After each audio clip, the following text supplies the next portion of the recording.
Hello, beautiful people, and welcome back. My name is Aleciarenece, and I make music. And I want to show you my home studio setup. So you may be wondering, where are all the things? I have all the things right here. So in the last video, I talked about why I record music in my closet, right? And a brief rundown is because I live in a noisy area. I don't have access to an actual recording studio or paying for studio time. So I make my own. So in the closet, it's quieter. There are clothes that absorb the sound so it doesn't sound echoey. Like right now, it sounds kind of echoey in this room, and my computer's also making a lot of noise, of course. But it's noisy. And so when it's noisy, when you have a mic that is sensitive, like this mic, which is the MXL 3000 by Blue, I don't know. Anyway, but when you have a sensitive mic, it picks up on all the sound. So if this mic was running right now, it would pick up on the noise from my computer, the noise from me talking, maybe birds singing outside, cars driving up and down the street. But in the closet, a lot of the noise gets absorbed or kept out of the closet. So the closet is my go-to place to record music because it's quiet in there and I can hear. Your body makes a lot of noise, right? Your body, your mouth, your even shuffling around. Like we make a lot of noise that we're not aware of until we start to record. Then we hear oh wow, like my stomach gurgling, or I might be talking and air might escape my throat, right? So it sounds like a burp. Or, I might sneeze or I might sniff, or I might have a little, that noise, like the mouth noises, it might pick up on the microphone. So being in the closet helps with the noise that is out there and some of it that is also in here, but we have to be careful recording with sensitive mics. All right, so let me show you my setup. Last time I did the setup for my loop station, and now I want to show you my setup for my actual in-studio recording process. So let's get started. All right, for the sake of this section, I'm going to close the door now because it's easier.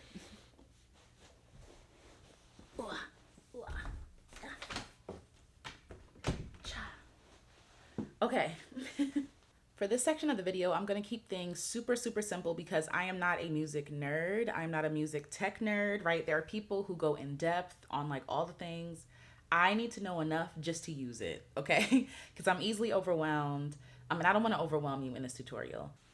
Yeah, so I'm going to be keeping this simple and trying to explain to you in the simplest of terms, because I need simple, how this process actually works. So let's get started with the mic, right? So this is where the sound is collected, right? The mic picks up on sound. You sing into the mic. And so it goes from the mic through the cable, right? So the sound goes through the cable into what you call an audio interface. When you're recording with a microphone that's this sensitive, you're also going to want a pop filter, right? What is a pop filter? It helps with things that are plosive, so p, b. When you're recording on a mic, it sounds like whoo, right? It peaks the sound. But to protect the mic from that, you're going to put this in front of the mic so this catches all the p and the b and all the hard consonants that are going to pick up on this microphone. That's very important. So if you can get a pop filter or, create a wire. I've seen people do this. Make a wire circle and then put some stockings on top of it so that it will do the same thing as this. That's essentially all this is. All it is a circle with some stockings. That's it. And so it stops the p, p, p. It stops the wind. It filters the wind from going forward. So you're going to really need that. So the one that I use is Focusrite. But an audio interface basically catches the sound from the microphone and then processes it into the computer, right? So just bear with me. So we have the mic. We got the mic. The mic has a cable that goes into the audio interface. And it acts exactly what it is, an interface, right? So let me actually look up the definition of audio interface. So what does an audio interface do? The audio interface simply takes both digital and analog signals. See, I told you it's already too much for me. Like those coming from guitars, microphones, MIDI keyboards, etc., and converts them into a format that your computer can recognize, and then back to analog so you can monitor them from your headphones or speakers, right? So the sound is going from the microphone into this audio interface, and the audio interface's job is to take the sound from this mic and to put it into the computer. That's it. And then in the computer, you can also listen to what's happening, right? So it sends it back to the headphones, okay? So bear with me, we're here, okay? So in this audio interface, right, is where your microphone will go, but it's also where your headphones are gonna go, right? So you can actually listen to what you're creating. So your headphones, this actually already has one of these connectors, one of the quarter cable connectors, right? Because the microphone that I have comes like this, right? And it's too small. So you're gonna need an attachment, but there's already an attachment in here. So I'm gonna take this out so we can do it together, okay?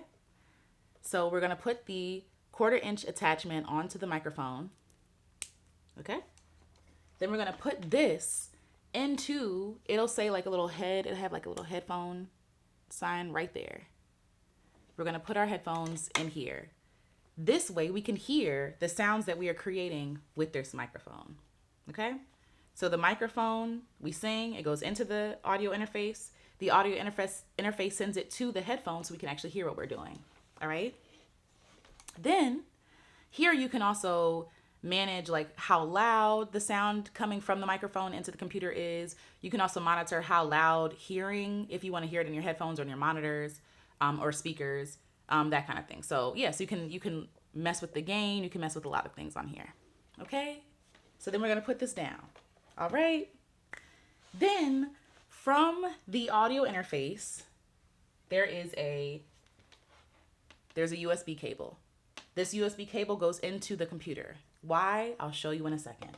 Okay, so on my computer, I use a DAW. And what is a DAW? It is a digital audio workspace.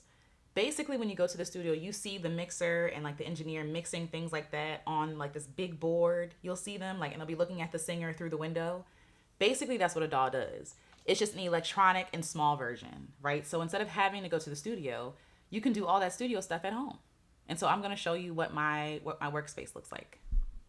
All right, y'all. So this is what my workspace basically looks like. I'm sorry, there's a glare on the screen. I'm trying to like brighten it. It's like the brightest it'll go. But either way, when you see this section right here, it looks like what people use like to bring the volume down or up the gains or lower it. I can insert the microphone here. I can recognize it here.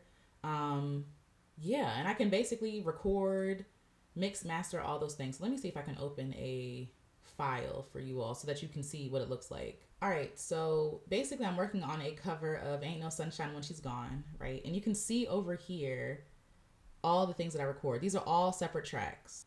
So essentially all these are separate tracks of songs that I've sung. And that's cool. That's the cool thing about using technology that's around today, is that we don't need tape. We don't need to we can do as many takes as we want, delete them if we want to, and start over again from scratch. So I actually carry around a hard drive specifically for my music, like just the music. You know, I have videos, photos, and stuff like that on a separate hard drive. But on this USB hard drive, it's 2 terabytes of space. And what you will find is that audio files are not as big as video files or photo files, depending on how big the photo is. So you can actually hold a lot of music on here. So basically all the music that I create, produce, mix, I put on here, all the projects and stuff like that. And I have it backed up somewhere else too. I would recommend backing it up somewhere else so that you don't lose all your files. But yeah, essentially like I keep this specifically for my music work. And the reason why I use this model is because it's an extreme portable SSD, which basically means that it doesn't use like the spinning disk, right? It's easy. It's faster. It's faster. I am not a technology person. I use it and I enjoy it. But to know all the details and things like that, I don't know it. I just know enough to use it. So basically this is quicker than say I have another hard drive that basically I can feel it spinning and loading up, but this is just faster. So with music, you want to be able to have your files working as fast as possible because everything needs to work smoothly and together, or else things will be off time or things will get mixed up and complicated. So I recommend this. All right, friends. Well, that was my tour of my home studio. And again, all this stuff is being recorded in the closet because the closet has the greatest sound. It is quiet in there, but it's also, there's no vents in there. So I'm not getting a lot of ventilation noise like from the air conditioning or the heat. But I also turn the AC and the heat off just because it eliminates noise altogether because our heater is actually kind of loud. But the sound is absorbed that I create with my music in there, so it lessens the reverb or sound bouncing off the walls because the clothes are absorbing all the sound. It's cool. Sound is cool. But that's basically my home studio tour. All the links for all the things will be below. Yeah, if you have any more questions, if you have any specific questions, feel free to ask me. I will try my best to answer them the best way that I can. And if I don't know how, I'll figure it out and I'll try to figure it out and come back and share. But there are a lot of other people online sharing tutorials and how to create music and all those different things. So that are way, way more learned about all of these things and all of this technology. But essentially, I just want to show you how simple it is to set up a home studio for yourself so that you can create music. You don't need a lot of things. You don't need a lot of money. You don't even need fancy mics. You can use a regular mic that you can buy, you know, from Guitar Center or something, right? Like, it doesn't take much to create the music that you want to create. And so I want to help you to create that music. So if you have any other questions about anything, whether it's music or writing or anything in between, feel free to ask me and I'll try my best to answer or point you in the right direction. All right. So until next video, y'all, talk to y'all later. Bye.